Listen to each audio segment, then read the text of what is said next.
स्वागत है। मैं आपके साथ फरहान नाज। ವಾಹನ ಚಾಲಕರೇ, ಒಂದೆರಡು ನಿಮಿಷ ಗಮನಿಸಬೇಕು. ತಾವು ವಾಹನ ಚಲಾಯಿಸುವಾಗ ನಮ್ಮ ಮುಂದೆ ಕಾಣಿಸಿಗುವ ಮುಖಪ್ರಾಣಿಗಳಾದ ನಾಯಿ, ಹಸು, ಬೆಕ್ಕು ಇತರ ಮುಖಪ್ರಾಣಿಗಳು ನಾವು ವಾಹನ ಚಲಾಯಿಸುವಾಗ ನಮ್ಮ ಮುಂದೆ ಬಂದರೆ ನಮ್ಮ ಅಜಾಗೃತಿ ನಿರ್ಲಕ್ಷ್ಯತೆಯಿಂದ ಆ ಮುಖಪ್ರಾಣಿಗಳಿಗೆ ಸಾವು ನೋವುಗಳು ಸಂಭವಿಸುತ್ತವೆ.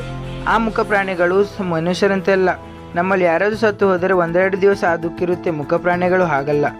ಈ ಒಂದು ದೃಶ್ಯ ನೋಡಿ. ಉತ್ತರ ಕನ್ನಡ ಜಿಲ್ಲೆಯ ಶಿರ್ಷಿಯಲ್ಲಿ ಹಾಸುಯಂಗು ಕಾರು ಸಾರಿಗೆ ವಾಹನಕ್ಕೆ ಸಿಕ್ಕಿ ಅಪಘಾತದಲ್ಲಿ ಸತ್ತುಹೋಯಿತು.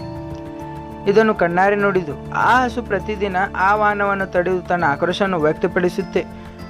ಇದು ನಿನ್ನೆ ಮೊನ್ನೆ ಮಾತಲ್ಲ, ಕಳೆದು 4 ವರ್ಷಗಳಿಂದ ಈ ಮುಖಪ್ರಾಣಿ ಈ ರೀತಿ ಮಾಡುತ್ತಿದೆ. 4 ವರ್ಷ ಹಿಂದೆ ದಾಂಡೇಲಿ ಈ ಪದ K30 F857 ಕಮಾಸಕ್ಕೆ ಕರ್ನಾಟಕ ವಾಹಿನಿ ಸಾರಿಗೆ ವಾಹನ ವೇಗವಾಗಿ ಬಂದ ಪರಿಣಾಮ ಮುಂಭಾಗದ ಬಲಂಚಿಕರಿಗೆ ಹಸುವಿನ ಕಸುರುಕಿ ಕನ್ನ ನದರಲ್ಲಿ ಪ್ರಾಣ ಬಿಟ್ಟಿತು.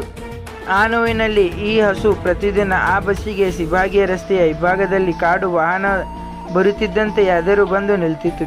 ಅಷ್ಟೇ ಅಲ್ಲ, ತನ್ನ ಕರುವನ್ನು ಸಹಿಸಿದ ಆ ಚಕ್ರಗೆ ತಲೆಯಿಂದ ಗುದ್ದಿ ವೇಗವಾಗಿ ಚಲಿಸಿದ ಮುಂದಿನಿಂದ ಬಂದು ತಡೆಯುತ್ತಿದೆ. ಶಿಬಾಗಿ ರಸ್ತೆಯಿಂದ ಸಮೀಪದ ಬಸ್ ನಿಲ್ದಾಣವರೆಗೂ ನಿಧಾನವಾಗಿ ಹೋಗುವಂತೆ ನೋಡಿಕೊಂಡು ತನ್ನ ಪಾಡಿಗೆ ತಾನೇ ಹೋಗುತ್ತಿದೆ. ಈ ಹಸುವಿನ ಕಟ್ಟಂಕೆ ಬಸ್ಸಿನ ಬಣ್ಣ ಬದಲಾಯಿಸಿ ಕೆಲವೊಂದಿನ ಬಸ್ಸಿಗೆ ಸ್ಟ್ಯಾಂಡ್ನಲ್ಲಿ ಇಟ್ಟು ಮತ್ತೆ ರಸ್ತೆಗೆ ಬಿಡಲಾಯಿತು. ಆದರೂ ಅಷ್ಟೇ ಮಾತ್ರ ಬಸ್ಸಿಗೆ ಗುರುತಿಡಿದು ವೇಗವಾಗಿ ಹೋಗದಂತೆ ಮತ್ತೆ ಎದರಂತೂ ಶುರು ಮಾಡಿದೆ. ಒಂದು ವಿಶೇಷತೆ ಏನೆಂದರೆ ಈ ಹಸು ಆ ಬಸ್ಸಿನ ಬಿಟ್ಟು ಮತ್ತೆ ಯಾವುದೇ ವಾಹನಕ್ಕೆ ಮಾಡುವುದಿಲ್ಲ. ಆ ಬೇಕಾದ ಚಾಲನೆ ಇದು ತನ್ನ ಕರುವನ್ನು ಕೇಳಿದುಕೊಂಡು ಈತ ಹೀಗೆ ಮತ್ತೆ ಈ ರೀತಿ ಧೈರ್ಯ ಯಾರಿಗೂ ಆಗಲ್ಲ. ಅವಸರೇ ಅಪಘಾತಕ್ಕೆ ಕಾರಣ.